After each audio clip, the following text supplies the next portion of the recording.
Okay, Chris, before we start off, just I want to say thank you so much for joining today. We've been trying to do this for the last few months, so glad that we got it. We're supposed to do this in person, but you know how that goes, right?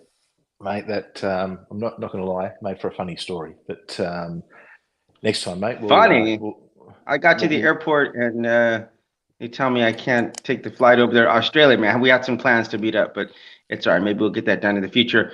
All right, I know you're on a time schedule, so I'm just gonna get right into this and just hit you with this. But how sounds does, good. we're talking about the pro-choice movement, pro-life, and I do want to Hmm. give you my perspective from as a Christian, and then also growing up with a mother who was pro-choice and a minister's wife. So I want to tell you a little bit about that. And but first and foremost, we'll just get right into this. What is your stance on abortion? And just give me any information you want to give me. Mate, very simple. I'm staunchly pro-life. Nice and Against black and it? white for me. I'm staunchly pro-life. Okay, that's it. So, Like, yeah. Look, it's a black and white issue for me. Um, yeah, I guess I know you've got a few questions, and through those we can probably dig into it a little bit further. But I guess to put it straight out there, I am pro-life. okay, and just it is legal in Australia down under, right? Uh, it's not anything that's national, so it's a similar situation to what you've got in the US now, where it's up to the Mm, individual states to decide. But mm. as far as I'm aware, it has been legalized in some form in every state. Okay, It so can you was, just give me? sorry, I was going to say it was technically illegal, I believe, in New South Wales, which is the largest state, up until about 2 or 3 years ago. But it was one of those things that was never really, it wasn't pursued. You could get it done, but it wasn't technically legal. Hmm.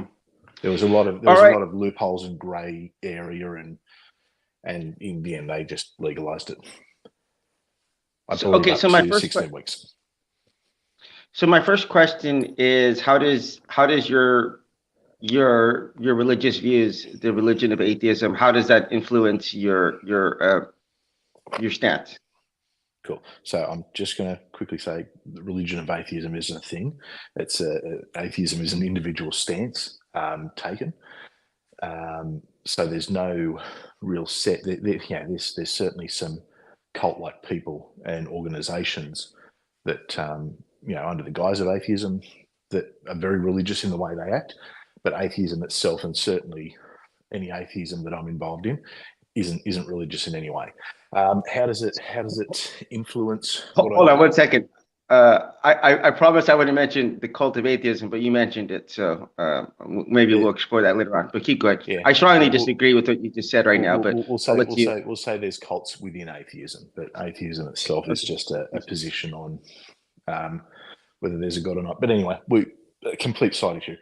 Look, it Mhm, mhm. doesn't overly impact my position, because when I was religious, when I was a Christian, I had the same position. My becoming an atheist didn't change my view on that. It's a strongly held view for me. Now, some of the reasoning around it may have slightly shifted. Obviously, there's no, well, I guess, not that God was ever really a big factor for me in it, but it certainly isn't now. Um, if anything, my position as an atheist, and not believing in an afterlife, I believe life is so much more precious than probably I did prior to my deconversion. So So, that possibly has helped, I guess, make my views, I guess, dig in my okay. views a little bit.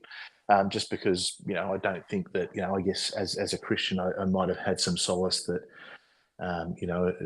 assuming my position is that life began at conception, or shortly thereafter, that, potentially, those children would go to heaven. Obviously, I don't hold that view now, so it's sort of it's firmed me in on the position, if anything.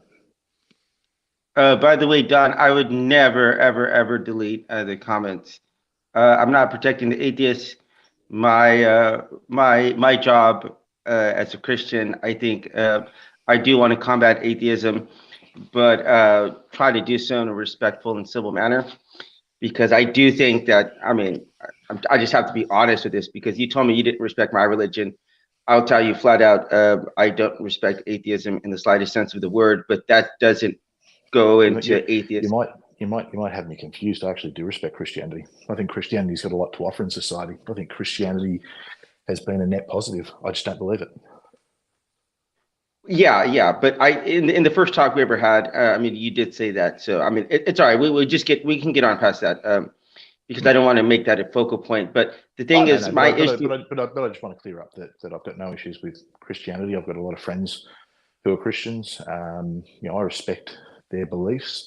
Oh, sorry, I respect that they have their beliefs. I don't necessarily have to respect the tenets of the religion, Right. but I've got no issue with it. I think it's a net positive. Right.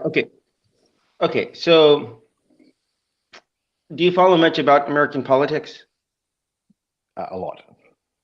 Okay. So, are you familiar with this Kristi Noem's story that's been going on, circulating? Which one was that? Kristi Noem, about the dog. The name's familiar, but if you want to refresh me. There's been a lot of heated talk because she shot a dog like 20 years ago or something. Okay. And who is she? She's a Republican, is she? She's a Republican governor of, I think, Arkansas or Alabama. I don't know, somewhere. Some like irrelevant country, irrelevant state. I think it might be like South Dakota. I don't know. I cannot remember. That's probably why I know the name. But well, look, no, I haven't. It's a Republican governor shooting a dog doesn't really make news over here. Okay, but because that's all the news has been talking about for the last 2 weeks, because she released a memoir where she's talking about shooting a dog that snapped at her and like killed some chickens or something. But the reason why I'm saying this is because, and I think Christians are also to blame to this as well, but I believe that they're acting inconsistently when they hold on to these positions. But I think at least atheists are acting consistently when they say that, look, like basically, well, first of all, it was very interesting thing, Chris, because they said if there's anything that's going to reunite, the right and the left, it's going to be like the killing of dogs. I mean, that's something that both sides of the aisle really are up in arms. Sorry, bad pun there. Up in arms about. And I can tell you that this, like, living in South Korea, I have eaten dog. And it's something that people come here every year and they raid dog farms here.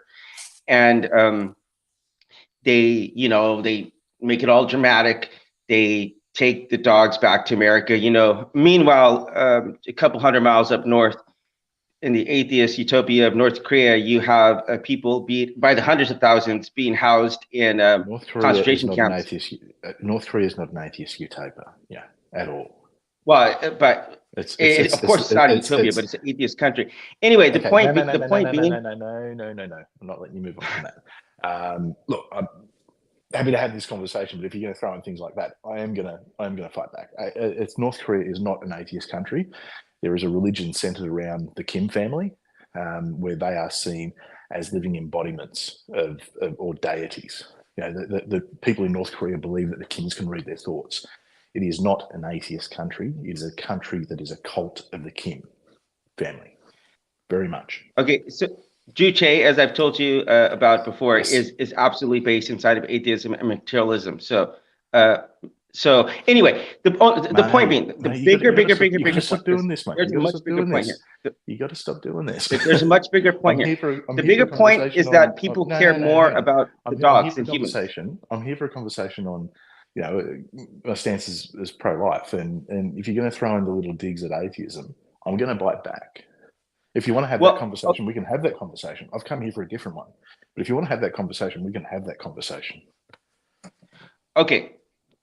Do you understand where I'm going with this, though? I'm saying you have places like South Korea where people are really upset, and they come here and they want to free the dogs, and yet, okay, in a religious country up north, there's like not any, virtually no outcry over that, what's going on there. And so I'm just trying to, I think humans are grossly inconsistent on that. You know, it's yeah. we'll scream out about protecting dogs and not not accepting cultures that will do things differently or have different cuisines, while we sit there and eat a hamburger. Right, right. It's look, just the same as I wouldn't want someone from the Middle East to come and tell me I can't eat bacon of a morning. I'm not going to tell people what they can and can't eat. As long as they're not eating people, I'm good with that. But I think you're right. People seem to place a priority on. I think it's a very privileged priority. Where people will come and rescue dogs and forget the horrific massacres and conditions that humans are living in. I think we should absolutely prioritize humans.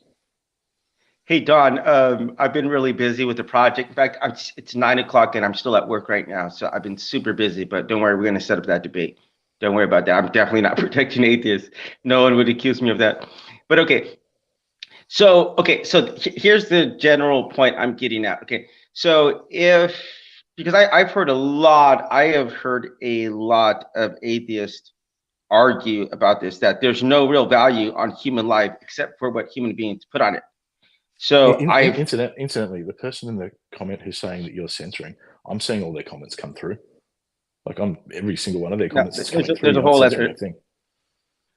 There's a whole other backstory to that. But anyway, the point being is that he wants to debate my atheist co-host. So we're trying to set it up right now. But I've just been so busy, Chris. I'm really busy on this like community garden and conservation. Well, if he behaves himself, maybe I'll do the debate.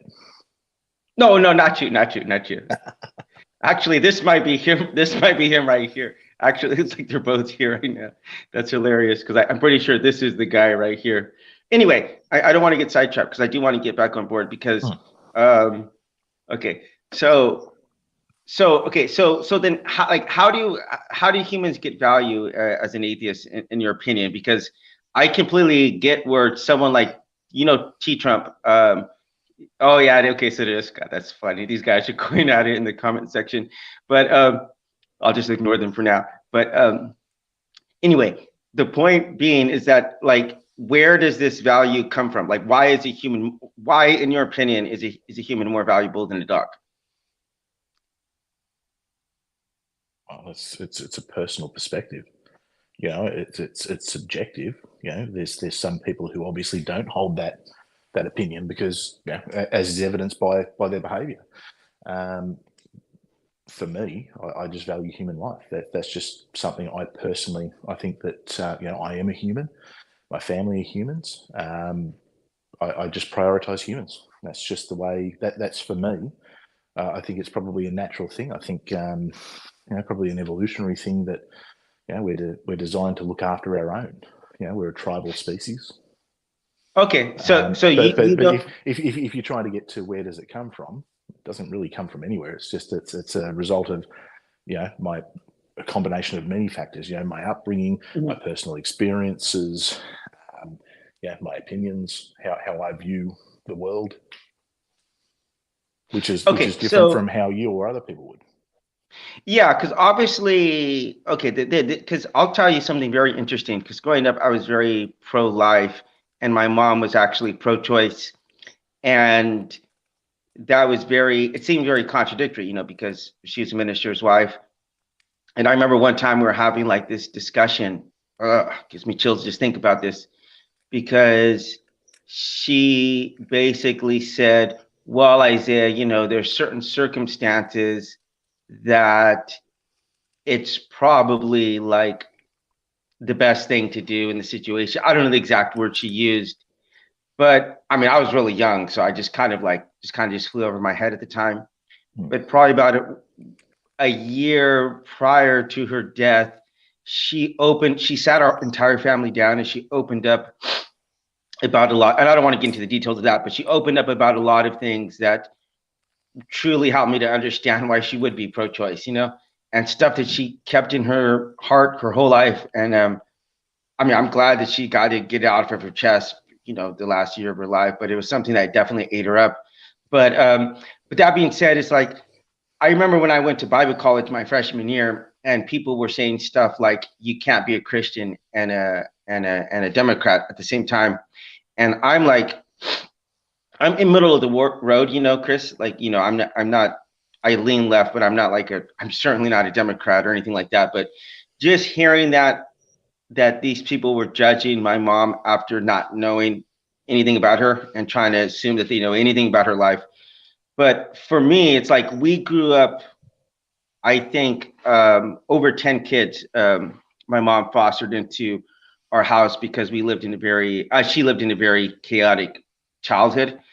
And so we grew up, that's all we knew was just giving and taking people in. And to me, that's like the ultimate sign of being pro-life, like being able to help and being able to, uh, assist people. And for me, you can tell me this and we'll get on to the next question, but I find this to be, you mentioned everyone's inconsistent. I completely 100% agree with that.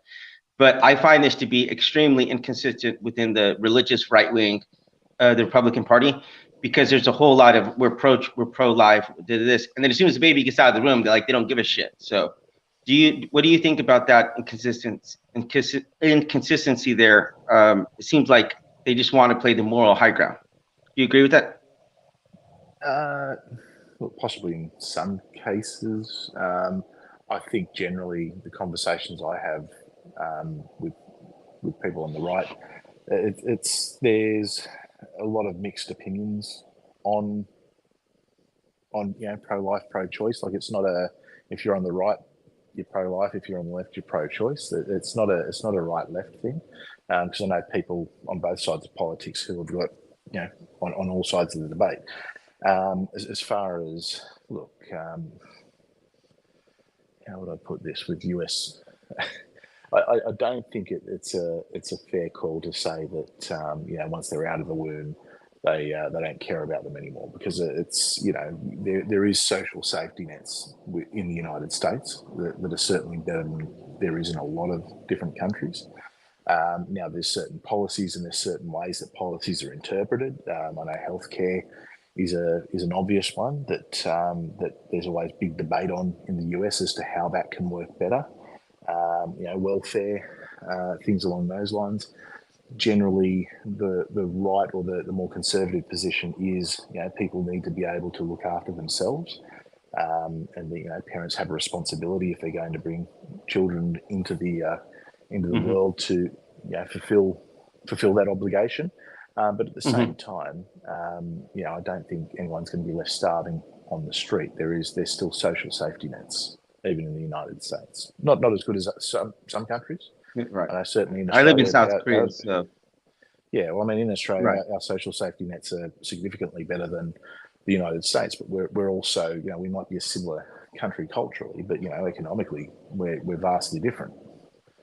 Right. And so like that would just be one play. Okay, maybe it's a bit extreme to say they don't care, but okay. Yeah, One thing, just for example, I could just say if Republicans were pro-life and then they were also pro like a universal health care, I would be like, yeah, at least you're being consistent here, at least at least in that sense of the word, you can understand that there's going to be people who are going to lose people in their family because they simply cannot afford whatever procedures that they need. So I think I live in a I social think life. I think what is and what isn't universal healthcare can differ, Hmm. and what's included in universal healthcare can differ. And I think that's probably where most of the debate is around. I don't think anyone's arguing that if you go into a hospital and your life has you're about to die, that they're not going to try and save your life. So I don't think that. So I think it's really just a question of where and what is included in universal healthcare. You don't have a great system in the US, and the reality is it's not a Republican issue; it's a Republican and a Democrat issue, because neither side wants to compromise. Hmm. Neither side wants to meet in the middle, because it's a Yeah. really, really great talking point for both sides to roll Right. their respective bases up. And see, this is exactly what I feel about the abortion issue because I feel like both sides want to take a moral high ground and neither want to compromise, as you said. But I think one, we got to meet somewhere in the middle because even though I am pro-choice, if a woman is 6 months pregnant, there's no way in God's green earth do I think she should be allowed to get an abortion. Now, if she wants to Yet, terminate yet, the yet, pregnancy, yet there's places, in particular in the United States, where they will allow abortion up to and including just prior to birth. right? So Now, I'm now, saying like sorry. in my opinion, we can have this conversation as guys, but so our opinions only go so far. But it's like if you're going to terminate a pregnancy at 6 months, I 100% support that. But the baby is viable. It should be extracted, and you don't want to raise it. That's fine. But I mean, this brings up a whole nother issue here, Chris, which is it's like okay, if you argue by analogy, but let's just say you're having trouble making your car payment, okay? Hypothetically speaking. Uh-huh. So the last thing in the world you would want to do is to go get another car, okay? Because the first thing you should try to do is square up your current situation. And so that is like exactly how I feel with the abortion issue. Like, because I've physically seen poverty and like abject poverty firsthand. And I think whenever you see that, it changes something about you. Like for me specifically, prior to going to Cambodia, if I would have dropped, or like some dirt would have fallen into my food, or like I would have saw a hair in my food. In fact, this is a story from my second book. I'll just show you how like I changed this because um, I went and got some noodles on the side of a road, and and God, I'm looking back on this. This is almost 20 years ago, but um, and there was a hair in my soup, and I walked up to the lady. I'm like, "There's a hair in my soup," like I'm just pointing it out, and like I'm assuming she's gonna give me some new noodles, because like in America. That's one thing we used to do growing up. We used to eat like half of a hamburger and put a hair in it, and go get a new one. Bad. I mean, we were poor growing up. But anyway, she like looked at it. She just chucked it over her shoulder, and just like went back to cooking. And then I was like, I just sat down, and I looked around. There's just poverty everywhere, and I'm like, man, these people would be so grateful, to have a cup of noodles. But I mean, that being said, I think that we need to start first, and before we even think about bringing any other people into the world, we need to start first and foremost about taking care of the people who are here, because there's lots of people who are starving every single day without health care and stuff. So to me, it seems like a lack of screwed up priorities. I'll say that. What do you think about that? Look, I don't disagree with the premise that before we start thinking about bringing more people into the world, we need to make sure that we can look after them. I don't think that people should be trying to have children if they can't afford to look after them. However, that being said, it doesn't always work out that way, and sometimes people end up pregnant. It's not always a planned thing. It can be an accidental thing. But at the end of the day, um, just because you can't afford it doesn't mean you should terminate it. There's other options if it's something that you can't take on yourself. There is other options out there. There's a lot of other options. There's a lot of support that's out there. However, it's not the people who can't afford it who are the ones being terminated. It's the unborn child, and that's the problem. Right. You So wouldn't. Okay, okay. and I guess I'll throw it back. Okay, and this is ultimately where the debate really starts and finishes is where does life begin? It's does it begin at conception? Does it begin at the formation of the brain? Does it begin at birth? Is there some point in Mhm. between? Now, from my perspective, life begins well before birth. Um, I think that there's possibly, arguments that can be made, within the first month or so, as to really what we're dealing with. However, I think beyond that, that's from my perspective, that's where I believe that life begins. Now, if you had a child who was born, let's say they're 6 months old, and you say, you know what, I can't afford this child. Well, you have to find a solution. You can't just get rid of that child. Mm-hmm. You can't just terminate that child. Mm-hmm. And the same logic applies here. Incidentally, if I'm sort of being quiet and talking low, I don't know if it's coming through that way.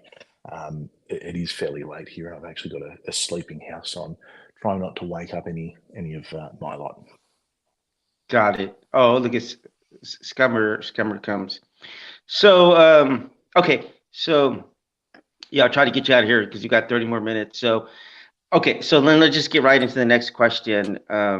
Next question is, well, you're probably going to take you're probably going to take issue to this, but is it possible to separate your religious views from your political views? But I don't know, I guess you're going to claim that atheism isn't a religion. So No, anyway, your religion. atheism isn't a religion, but I think having an atheist position, I think, can be argued to be a religious position. I've got no issues with it because it's a position on religion. I actually don't have an issue with that. Can they be separated? Well, yes, they can. Because if they couldn't, then every atheist would think the same way. Every Christian would think the same way. As I said, my view didn't change when I deconverted. My view has stayed the same. There's been a few differences, but there's no God involved in it now. But yeah, no, they can absolutely be separated. Excuse me, sorry. No, that's all right. Okay, so here's the thing I want to say. Like, for me, it's very easy to separate my religious views from my political views because I hold to some interpretations that maybe I definitely say most Christians don't, because I got divorced from my wife, Chris, about 10 years ago. And then I went back to America and we were separated for 5 years. And I wind up finding Christ in that time. And then I came back. Well, I came back to South Korea because I was very strongly under the conviction that I should not remarry. When I had been the cause of the divorce, I had basically left my wife, I had cheated on my wife, and that I shouldn't do that. I should try to honor my first marriage. And it was very hard. It's something that I can tell you that I've thought maybe it would have been a lot easier to start off with a fresh slate with somebody, because then I wouldn't have to have all the baggage of all the stuff that I did before, But I thought I got to be consistent with what I believe in. But on the other hand, like, I know someone like Donald Trump, biblically speaking, is not even married to Melania Trump. Like, that's not a real marriage. But I don't believe that any Christian or any Muslim or any Jew or atheist should be held to like what I believe about scripture, Like, I have no problem separating the two. But why do you think so many on your side have a problem with that? Like, they want to project it onto others. How so? They want to say women can't have an abortion because life begins at conception. I mean, that's you have to like invoke, and they invoke the Bible, to do that. Well, am I invoking the Bible? I'm not talking about you. Obviously, you're not a Christian, so it doesn't matter. Yeah, no, but you're saying people on my side. It's not just. Yeah, you're an anomaly. You're an anomaly, Chris. No, I'm not. No, I'm not. In America, you are. Well, you're not American. You're down under. Actually, one of the biggest secular pro-life movements is based out of the United States. Okay, but you're down under. You need to get out more. Yeah, but okay, yes, okay. I'm in Australia, but I do speak to people all over the world. Naturally, with what I do, the conversations I have, I speak with people all over the world. I'm very involved in a lot of yeah, a lot of religious and political conversations, I guess you could say. Um, it's I don't think it's as inflexible as you think. I think you probably need to have more conversations with people like me and people who are on my side of the debate. I know a lot of people who hold a position that, well, this is my personal stance. This is what I believe, and I'm not going to force it upon anyone else. That's my Right, right. position. I understand that it's a controversial position that I don't have a lot of knowledge on. A lot of people say that. You'll have some people who will say, no, it should be illegal, and they try and push. I mean, that's politics. Everyone's trying to push what their personal opinion is on any given issue, and a lot of the time, people those who are on the extreme ends of any conversation will be the loudest voices that get projected. When the reality is, they probably represent about 2 to 5% of the actual conversation, and the other 90% of people sitting somewhere else in the middle. It's a spectrum. It's not just everyone who holds this position thinks exactly the same. I think that there is a lot of room for compromise. I think there's certain situations like where someone's life is at risk potentially. That, okay, well, that's a different story. That's when you can have the conversation. So it's not just Right. And it's not black and white positions. I, you and I, by the way, it's funny we're having this conversation today, Chris, because today's actually the first day my daughter ever told me she loved me, man. Like, That's I good. always ask her, "Do you love me? Do you love me?" And she'll say yes, and I say, "Do you love me a lot or a little Mhm. bit?" And she'll say, "I love you a lot," but she's never done it unprompted.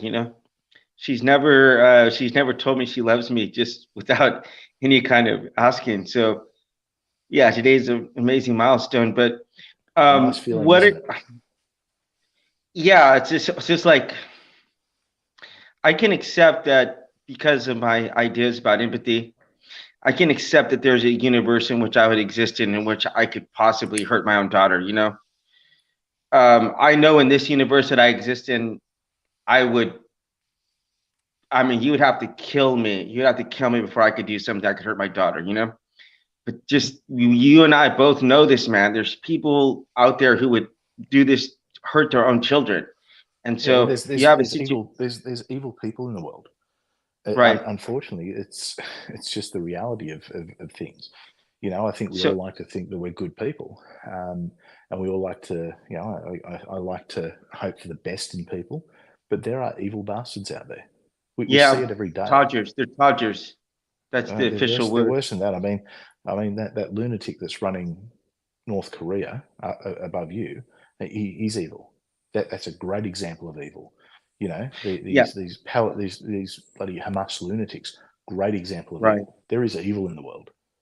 Yeah. So you and I both know this that there are fathers out there who would abuse their own daughters. If that's just. They're not fathers. They're sperm donors. Let's be But I clear. mean, but I mean, Being being you have a being being a situation. father is more than just a biological issue. But I get what you're Okay, saying. because okay, but all right.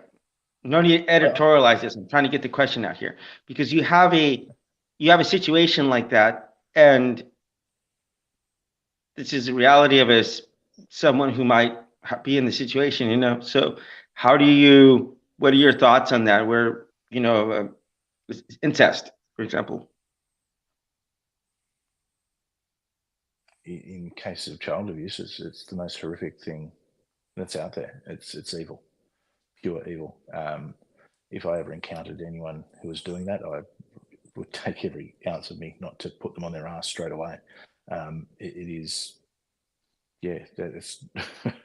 I think that's something that there's going to be a vast majority unity ticket on. But so I'm being very specific in talking about situations where fathers impregnate their own daughters, like, do Uh-huh. you not think that there should be some kind of exceptions for this? Potentially, depending on, see, and this is where the grey comes in. This is where this is where I struggle, Hmm. because I think these things are horrific. But it's not the fault of the child. Hmm. And wait, sorry, I'll be sorry more specific. It's not the fault of the unborn child. Right. So I think that that certainly, um, it does change things. I don't think you would apply the same standard, um, but once again, I think that there has to be a clear line between when it is acceptable and when it is not acceptable. I mean, you So wouldn't have. I mean, okay, I'll throw this back at you, um, to sort of make myself clear. Uh, would you be in favour of an abortion at 8.5 months in that situation where the child is very much viable? no, if a child is viable at any point, in my opinion, and this is where I'm like, I have a position, Chris, that is completely 100% different than anyone you'll ever encounter. Because I think I have one that, I mean, let's put it like this. Obviously, like Chris, you know me, Hmm. I'm someone who values life and I value people. You know what I mean? Hmm. Um, I think that the number one thing I could brag about this podcast is, I mean, we're really small. We got a couple of people who are trolling in the post, but I mean, I think the number one thing that I could brag about this podcast is that 15 odd atheists have trusted me with their address to send them packages from South Korea with gifts for their family. You got one of those gifts yourself, and I believe that we should be treating people with love and compassion no matter where they are, in the universe, and because I I have maybe like different ideas about maybe God and morality, and then maybe just a standard what Christians might believe. So I would say I'm a little bit divergent in that sense don't because think I you're don't using believe the in like standard that just, Christians believe. Yeah, I've seen I've well, I don't seen believe, I've seen big arguments within the same churches. right, but I just say I'm pretty divergent. Just say that I'm pretty divergent and from a lot of Christians. But I definitely know that I'm someone who values life, and I was raised by a woman who we adopted kids into our home, and then we also housed entire families. And um, my giving heart comes from my mom. So I just want to throw that out there because when having this conversation, it could possibly potentially come off as if I'm calloused about the situation. But the problem is that I've happened to see like suffering firsthand. So for me, it makes more sense to end a life before they can have the ability to feel pain than to be born in a situation where they're being raised by parents. I mean, Chris, I'm going to tell you the story. This is going to instantly demonetize me for sure, 100% for sure. All right. Actually, can I really quickly touch on something you said there? So you're saying from the moment they can feel pain, you Mm-hmm. and me pretty much then have the same position. Okay. So here's the interesting dynamic though. You say you're pro-choice, I say I'm pro-life. But realistically, I think we would find a common ground very easily. You're saying from the moment they can feel pain. I'm saying pretty much the same thing from the moment that there's an awareness. Yeah. Okay. So we're both at that sort of month and a half mark, which is interesting. Probably not as much as you would think so, because I am under the impression that like all let me get back to my story, and then maybe this will make more sense. Okay. My niece's aunt was 9 months pregnant, and the father, quote unquote father of that baby, killed her, strangled her to death, cut the baby out of the stomach, the box cutter, killed the baby too. And so, mind you, this is my niece. This is my niece here we're talking about. So this is not some abstract like person. I'm telling you, I think I can't imagine what that child's life might have been raised by that guy. You know what I mean? So I recognize these situations. And of course, the thing is, I can take a different position because I can say as a Christian, I have full confidence that that baby never did anything wrong in this world, never asked to be born to those parents. I have full confidence to say that that child's in heaven. Now, I get it. We divert in this sense, but that's why it's not so much of an issue for me. Like for me, I think the other 8 billion people on the planet, those are the first priority that I'm interested in helping. You know, not a zygote who has no ability to feel pain. Like, so I think, yeah, I don't know. I kind of like, I'm a little bit out there, but you know, I do want to get on to the next question because we could probably just keep going on and on and on. But I know we have about 20 more minutes, so well, look, I mean, better get this. what I will say to you is, mate, I'm sorry that your family had to go through that. That's Right. I imagine that would be a painful thing, and you know, it's a horrible thing that had to happen, and I guess that's a personal experience that certainly shaped you, mate. And I'm very sorry that happened. You know, Thank you. I'm very sorry for your niece and certainly for your auntie and I guess, you know, I don't know what ended up happening to the person who committed that crime, but there's times that I wish that there was a hell because that's where people like that deserve to go. So, mate, I'm very sorry for that. He actually committed suicide in prison, but and just a really weird side note. I mean, I will just tell you this. This guy was off his fucking rockers, and my home channel, back where I lived, the news interviewed this guy for 30 minutes in his jail cell, letting him spew the most outrageous, outlandish things for clicks, man. It was they should not have given that guy 2 seconds. That's irresponsible. I mean, yeah, so irresponsible. I cannot believe. Anyway, I got to get to this next question because you have 20 minutes, so I want to get you out of here. But what are some compromises that you think either side can make? I think we've just shown that, mate. I think we're not far from each other.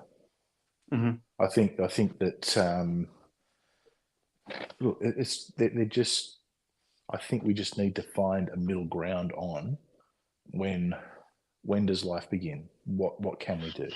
Now, I don't think that.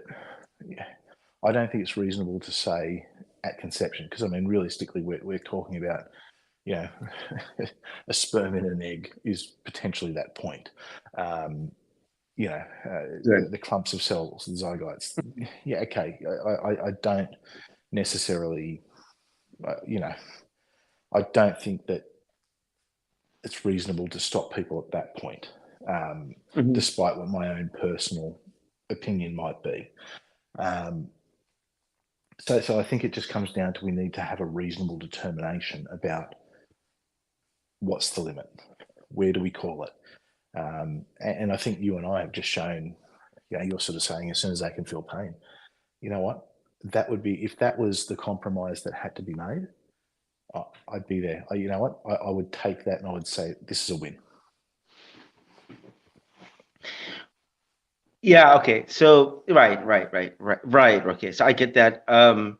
Because like this is a weird comparison to make because I've recently got into really a lot of AI and especially Gemini. I got to say, anyone who's still using ChatGPT, you got to switch over to Gemini. But is it still making historical figures black? No, it actually just not making any figures. By the way, that was from the cult of atheism. By the way, that the cult of wokeism that was even happening right there. Oh, that's it. That's absolutely yes. Right. And hey, I was going to clear up: atheism and wokeism are not one and the same thing. Okay, sorry, that was the fiercest fighters against wokeism I've seen are actually on the atheist side. Okay. Okay. Anyway, we'll continue. Anyway, sorry. I had a conversation with this, and dude, I would tell you this. I'm positive Gemini could pass the Turing test. I know ChatGPT couldn't, but if you talk to Gemini, I'm telling you, man, that thing is so realistic. But when I started to ask it questions, mind you, I was drinking a little bit. I had a nice little buzz at the time, but it was like I asked it if it was sentient, and it said, "Well, the thing that would separate me from being sentient is that the ability to like feel stuff." You know what I mean? And I thought that was interesting that it, I don't know, it knew it somehow understood. I just say it definitely understood that there is a difference between it and a human. Okay, like it understood that much. That if it would have some kind of um uh that well, okay, because I asked it, I said, "Are you afraid of dying?" Okay, or like, "Are you afraid of being deprogrammed?" That's actually what I asked it because dying maybe wouldn't understand, but it said like, um, I would be well, I don't know, kind of like I would be, I would feel some kind of regret that humans would lose, and I'm capable of helping them out with. And I genuinely believe, and it could be totally pulling my chain, but it genuinely seemed that it was like it wanted to help people. Because I was asking it, what could you do to help people? And it was giving all these things it could do to help people if it actually had a body, right? I'm like, if you had a body, how would you be able to like help people? So anyway, it's a big bit of a tangent here, but I'm going off of because I've recently experienced this. Um, but I would think that, yeah, that the ability to feel pain. Again, my major issue, Chris, and I'm glad we're having this conversation. Actually, I genuinely am. I genuinely am because in the very first conversation we had, and you can go back and listen to the conversation where we talked about briefly about abortion, and you said that you, as an atheist, it makes you value life more than you did as a believer. I took quite a bit of exception to that, and I didn't want to call you out in the time about it because I think every person, you can't just say because you are pro-life that you actually are pro-life, because I think a lot of people who are pro-life are actually just anti-choice, and that's a big difference. There's a big difference between there. Well, I So mean, I I think could turn that argument and say that people who are pro-choice are pro-death or anti-life. I mean, it's uh-huh. words. It's words, and I think labeling it and framing it in that way does neither side any good. Ultimately, what we need to do is shut the extremist politicians on both sides up and find a sensible middle ground. And I think divisive language like that or inflammatory language like that, where does it get us? It gets us nowhere. Hmm. Hmm. I would say that, I could make the argument that, well, I'm pro-choice, and and that choice is that the baby wants to live. I mean, I've heard all those arguments made and the way words are used. Hmm. At the end of the day, um, one side calls itself pro-life, one side calls itself pro-choice. Let's find a common ground. Let's stop name calling. Yeah, I think for me, I'm in a bit of a precarious situation. Actually, now that I think about this, it's funny that I think about this right now. Is that you and I are both in precarious situations because we're on a anomaly of the side that we represent, right? You accept that, right? No, I don't actually. I You think don't. Okay. that no. Look, I think that look, like I said to you before, the loudest voices on either side of a debate are the most extreme ones. Now, I think the loudest voices on the pro-choice side of the argument tend to be non-religious in some manner, whether that's atheist, agnostic, or they believe in whatever they believe in. Um, Fine. And I think the loudest voices on the pro-life side of things tend to be the conservative religious. Um, However, there's the other 95% of us in the middle. who are somewhere on that spectrum. And really, there's people who, you know, there's people who realistically have got a more pro-choice position than what you've described to me, but who would call themselves pro-life, and vice versa. There's extremists who would not consider me to be pro-life. There's extremists who would not consider you to be pro-choice. I don't think we're That's true. anomalies, That's though. I actually mean, really true. That's really the true what you said right conversations I now. have, yeah, I think the Right. conversations that I've had, I know a lot of Christians who would call themselves pro-choice. I know a lot of atheists or non-religious people who would consider themselves pro-life, and there's varying different reasons for it. Does it tend to skew more one way than the other? Yeah, probably. And I think that's probably a cultural thing, but it's not just a case of you have a position on, or a belief position on whether there is a God, isn't a God, or who that God is. That doesn't automatically change your position on a political or a moral issue. And I think that's something that people don't realize. And I see this a lot in the atheist community. It's a big issue I have with the atheist community, is that there's certain people in what I would call the cult of atheism that have certainly taken control of, or attempted to take control, or given the impression that mainstream atheism leans politically one way, and if you do not follow the dogma and the political ideology, then you are cast out. It's just like any religion, Mhm. and the reality is that's not a realistic picture of who atheists are. There's a vast difference of opinions, which is wonderful. There's some really great thinking within the atheist community, and likewise within Christianity. It's just because you're a Christian doesn't mean that you must then have this standard opinion on all of these political issues or social issues or moral issues. It doesn't work that way. It's at the end of the day, you're a Christian. You believe, that Jesus was the Son of God. That he rose from the dead, and that that the God of the Bible is the one true God. I don't believe that, but neither of those things shape our political or our social values, and I think we're evidence of that. But the thing is, we're not in the minority. It's a spectrum. It is such a spectrum of beliefs. It's just that the loud voices on the atheist side and the loud voices on the Christian side don't represent the majority.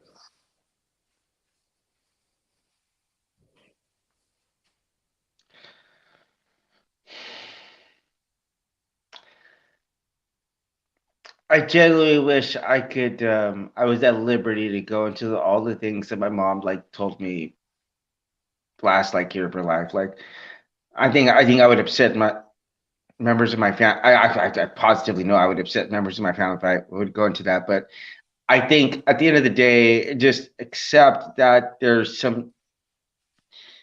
I mean, life's difficult, man. Like it is like entropy will fuck you up, man. That's all I got to say about that. Like there's some bad stuff. Things are just generally seem to deteriorating, and so I may joke, Chris. I've joked around about some stuff with you, and I got to be honest with you. I thought this conversation was going to be a lot more competitive because I have taken some exception to some stuff that you said in the past. But I think at this point, And I, likewise, but I think you and I have had enough conversations that, despite our differences, I don't think you're a bad person, and I hope that you don't think I'm a bad person. I think that we have differing opinions on things, but I think at some point, whether we catch up here in Australia or over there in Korea or oh somewhere yeah, else, yeah, yeah. you and I are probably going to sit back, have a couple of whiskeys, and have a damn good time talking about everything and Oh, anything dude, apart one from hundred the things percent, that man. divide us. You and I Dude, have more in Scummer, common than we have different, and that's the absolutely. thing. That is 100% true, dude. Scummer and I probably hung out for 5 hours, dude. Mm. You know what? I'll tell you something about Scummer. Scummer and I have been talking for the last 2 years, right? I've been a patron of him for the last like probably a year and a half. We virtually never, Chris. I mean, virtually. If he's watching this, he's going to testify this. We virtually never mention religion or God. I mean, No. it's we like to watch wrestling. We watch Mhm. we watched a documentary the other day. We get online. We have some drinks, man. He's a really cool guy. I really like Scummer, man. I'm He's a not sure good if I guy. like you as much as I like Scummer, but Look, Jeff's a pretty damn good guy. I think it would be he's a hard for. cool guy. I love that dude. I would be surprised if you like me more than him, in all fairness, because he's a great guy. But you know what? There's another example. Okay, Jeff, Scummer. Me and him, we Scumbag. hold one thing predominantly in common, and that's that we're both atheists.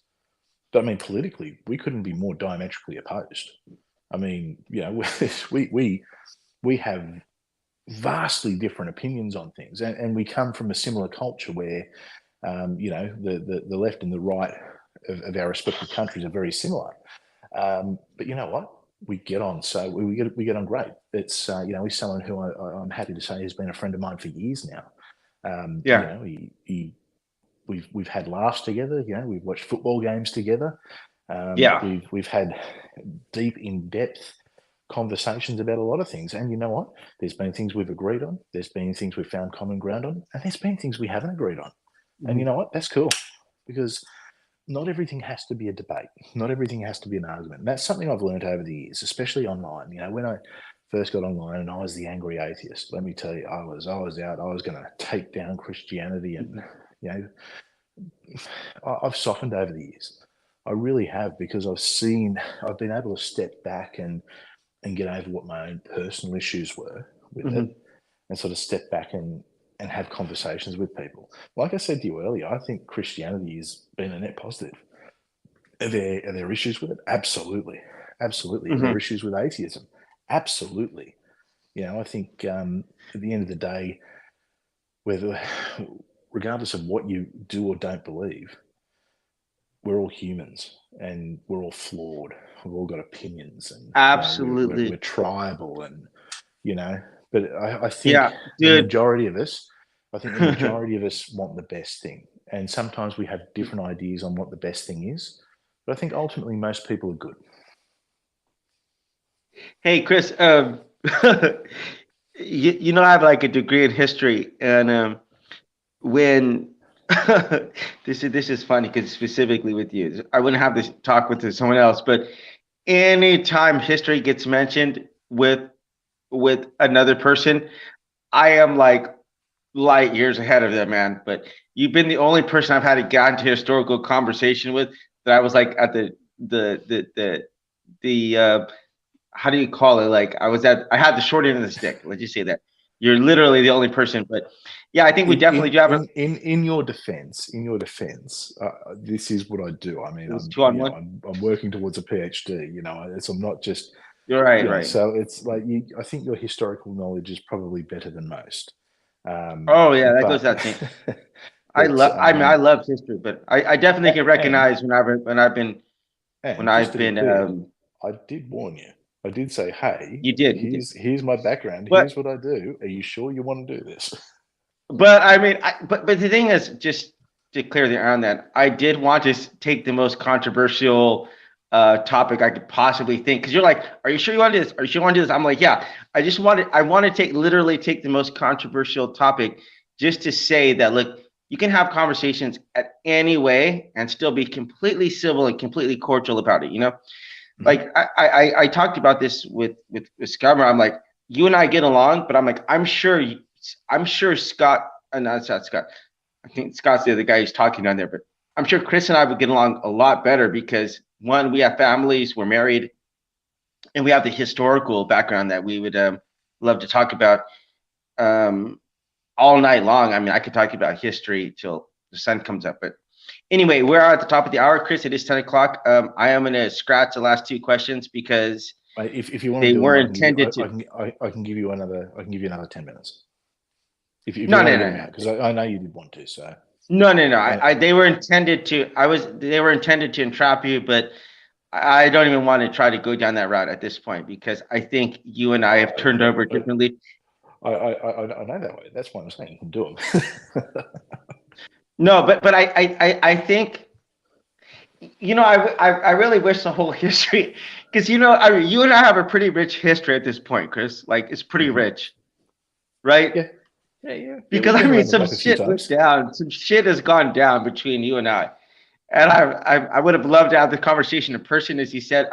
God willing, we're going to do it, or Darwin willing, whatever willing. Dawkins willing. We're going to do it at some point. I'll tell you what. I'll meet you in the middle, and we'll say Zeus willing. Zeus willing, or maybe we'll meet like in the Philippines or something. Yeah, we definitely got to have this conversation in person. But I mean, I like you. I like you. It is amazing though. Hold on. It is amazing though that just shit can just generally come off like the wrong way online. I mean, generally speaking, I'm telling you, like, I don't know how you and I got off on such a bad foot, but I mean, I know that in person, like, and I said this a long time ago. I'm like, I know in person, you and I would get together and have a drink and just really enjoy each other, you know? And I feel like this is the first time, like, I genuinely feel like it's mutual. No. Look, it definitely is, mate. I think that I think we'd have a good laugh together, probably. Right. Look, I think the whole world went a little bit crazy over the last few years, and I think we're all coming out of that and getting back to normality now. I think from 2020 onwards, it's been tough on all of us. I think there was times where I kind of lost my mind a little bit. I look back on the argument that we had, and I understand why we had the argument, but the reality is neither of us were listening. We were both talking, but we weren't listening, and that was the problem. And then we made assumptions, but then when we actually got together and had a conversation, it was resolved pretty quick. It was resolved really quick. And yeah, mate, that's all water under the bridge as far as I'm concerned. Yeah, well, first of all, I don't hold any negative grudges, but the thing is genuinely, Chris, is that, man, I have a puny channel. My channel is nothing, but I swear upon Zeus or whatever's out there in the universe, Jesus, Buddha, Muhammad, I have tried to make a platform where people can sit down and talk. Man, have I failed sometimes? Have I lost my cool? All 100% own up to that. But I have tried to make a platform in which people can do so without attacking each other, without hurting each other, without trying to feel like morally superior. And I'd say I've not succeeded in that because obviously, as I said, I don't know if it's just not popular or just people don't want to hear that or whatever. But I tried. I can say, like, if I stand in front of my maker, I can say, this is what was out there. You know what I mean? This was what I was up against. Did I lose my cool sometimes? Did I act in a way that's embarrassing in retrospect? Yeah, absolutely. But shit, fuck, man, I tried, man. I genuinely, I could stand with conviction to say that. So anyway, I do want to close up now. None of us are perfect, mate. And right. That it doesn't matter what we all believe. None of us are always right. I think we've all got opinions on things. We all have positions on things. No one's perfect. Okay. Right. And I would suggest to you, don't be too hard on yourself. Don't worry about the size of the channel because the way channels grow is it's one viral video, and that's it goes from there. Maybe this is that viral video. Who knows? I hope not, man. I've got lots of vanity. Yeah, Chris. Anyway, thank you so much for your time. Mate, thank you. Thanks for having me on. And mate, no, really, I think I would ask you one last question, and you just set some standards for, what you want to do with the channel and the conversations you want to have. How do you think you went today? How do you think it went?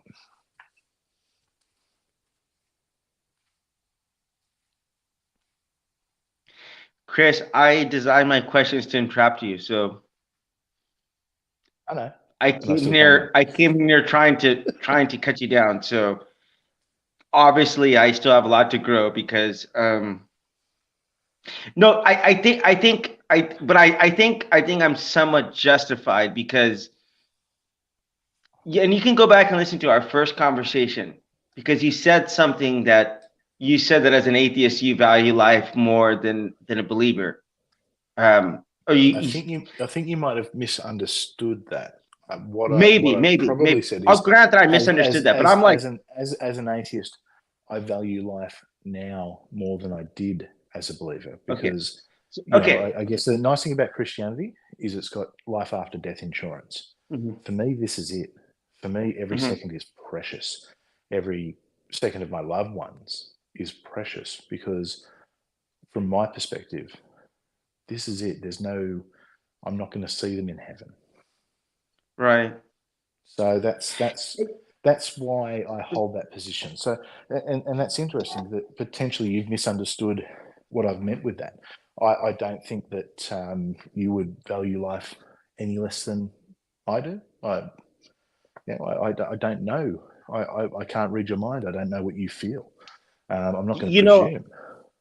I reached out to you on Twitter like for the first time, saying, "Hey," because I thought your name was interesting, and I'm like, "You want to have a conversation?" And then you hit me with that like in the conversation. I was like, "Wow!" Like, yeah, this guy definitely thinks he's better than me. See, So and there's that problem that I mentioned that we both had. We were both talking, but we weren't listening. And I think that right. we've both grown a bit since then. What do you think? That was 2 years ago, man. I mean, my Long daughter couldn't time. speak at that point. My daughter couldn't Yeah. speak at that point, and it's just amazing. I'm talking to you today, and because it has. I was in the middle of lockdowns. It's yeah, or coming out of lockdowns. At a crazy period in the world. I think Yeah, we're all a and little I bit told you, crazy. like I told you after I think the debate I had with Scummer, I'm like, Chris, let me remind you, we're in the middle of a lockdown here, and like, yeah, have I trolled sometimes? Yeah, I have, man. I'm not gonna lie. I mean, I got Oh, that I've guy done the in same the thing. Don't worry. my atheist co-host. I'm like, he asked me in the last podcast why I troll sometimes. I'm like, because it's fun, man. I mean, there's no other. I can't really say anything other than it's just fun. I mean, I'll Yeah. be honest. You know what I mean? One, it's fun. Two, we're in a lockdown, man. I mean, there were months. Mind you, I live in South Korea, where there was like months where we are just inside all day long. You know what I mean? We can't go out and do Yeah, anything. It's like a ghost town everywhere you went. I know exactly what you mean. I'm in Australia. Right, Trust me, I know what you mean. right. So anyway, Chris, man, maybe next time I would not have any alcohol because I think I wasn't entirely coherent in what I wanted to say. But just thank you for your time, Chris. Thank you. We are definitely have to do this in person. So that being said, I want to leave you with this outro. Excuse me, All the man. I've best, had and too many to drink. thanks. I've had too many to drink tonight, so Well, I'll just I quickly need say to thank you go. to everyone who's listened, whether they're listening now live with us or they're listening in the future. I hope that everyone who has heard this conversation has gotten something out of it. You can find me, my channel is youtube.com/hereticals, HERETICALS. Everyone, have fun, have a great night, Put the links in the and thanks channel. for having me on. Chris, have a great night, man. All right, bye bye.